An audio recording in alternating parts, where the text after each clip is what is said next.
پیر مہر علی کا نام سنا ہے نا؟ انگریز کا دور تھا، آپ کا ایک مرید سی آئی ڈی میں تھا، انگریز کی سی آئی ڈی میں، اور حالات جیسے جائزہ لیتے ہیں لوگ آ کر بتاتے ہیں کہ حالات بڑے سنگین چل رہے ہیں۔ اس نے بھی آ کر پیر مہر علی شاہ رحمۃ اللہ علیہ سے فرمایا، کہنے لگا جناب آپ ایسی باتیں اب نہیں کیا کریں نا ختم نبوت پر، آپ یہ کیسی باتیں کرتے ہیں، سخت باتیں کرتے ہیں، مرزا کو قادیانی کو مرتد کہتے ہیں، خبیث کہتے ہیں، آپ ایسی باتیں نہ کیا کریں۔ فرمایا کیوں؟ کہا کہ میں نے سنا ہے آپ کی یہ چھٹی ہو سکتی ہے مسجد سے، اور آپ کی خلافت بھی جا سکتی ہے، آپ کو یہاں سے جلا وطن بھی کیا جا سکتا ہے، لہٰذا آپ ٹھنڈی بات کیا کریں۔ آپ نے ایسے دیکھا مرید کے سامنے، فرمایا ہم تو وہاں کچھ اور دیکھ رہے ہیں، ہم وہاں کچھ اور دیکھ رہے ہیں۔ فرمایا لجپالو پھر ہمیں بھی بتاؤ نا کیا دیکھ رہے ہو۔ فرمایا تم ہمیں یہ کہہ رہے ہو کہ چھٹی ہو جائے گی مسجد سے، تم ہمیں یہ کہہ رہے ہو کہ تیری پیری پر جو ہے دھبا آ جائے گا، سختی کر دی گی، نہ۔ فرمایا ہم دیکھ رہے ہیں زمین بھی یہی ہوگی، میرے مصطفیٰ کے نعرے بھی یہیں چلے گا۔ پھر یہ وقت آیا آپ نے جب چیلنج کیا، اس خبیث کے چیلنج کو قبول فرمایا۔ آپ مدینے میں تھے، آپ کہاں تھے؟ مدینے میں، مسجد نبوی شریف میں رسول پاک کے گنبد خضرا کی ٹھنڈی چھاؤں کے نیچے بیٹھا کرتے تھے، وہاں پہنچے ہوئے ہیں۔ اور میرے سرکار نے فرمایا مہر علی جاؤ نا پاکستان، عزت رسول کی بات ہے، اب جاؤ۔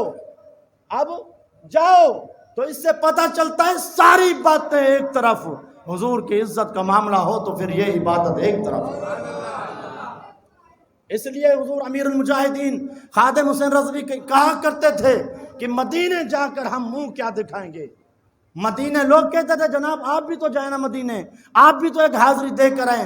آپ فرمایا کرتے تھے اپنی زندگی میں لوگوں کو بہت تکلیف ہوئی ہے رضوی صاحب کے نام سے، ان کے کام سے، لوگ باتیں بھی کرتے ہیں، ہاں جی، لیکن آپ فرمایا کرتے تھے ہم یہ منہ کیسے لے کے مدینے جائیں کہ حضور ہمارے ہوتے ہوئے لوگوں نے آپ کے گستاخہ کو رہا کر دیا، ہم مدینے آئے، کیا منہ دکھائیں گے۔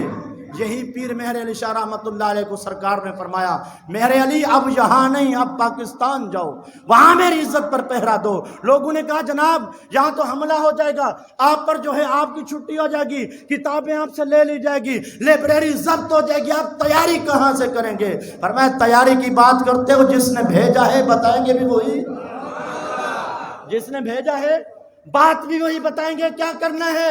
پھر یہی ہوا کہ حضور پیر مہر علی شاہ رحمۃ اللہ علیہ نے چیلنج فرمایا، جب اس نے ملعون نے چیلنج کیا آپ نے قبول فرمایا۔ اس نے سب سے پہلا چیلنج یہ کیا کہ تحریر لکھتے ہیں، معاذ اللہ وہ خبیث کہتا تھا نا میں نبی ہوں، تحریر لکھتے ہیں، جس کی زیادہ غلطی، جس کی تحریر ٹھیک وہ حق پر، جس کی غلطیاں وہ جو ہے۔ انہوں نے ایک لیٹر لکھا، ایک ہی لیٹر کے اندر آپ نے 100 سے زیادہ غلطیاں نکالی۔ فرمایا تحریروں کو چھوڑو، آگے کی بات کرو، آگے کی۔ پھر اس نے کہا کہ مریض لے آتے ہیں، مریض مردہ لے آتے ہیں، مریض لے آتے ہیں، ان کے لیے دعا کریں، اگر تیری دعا سے شفا یاب ہوا تو تو حق پر، میں دعا کروں گا تو میری شفا یاب ہوا دعا سے میں حق پر۔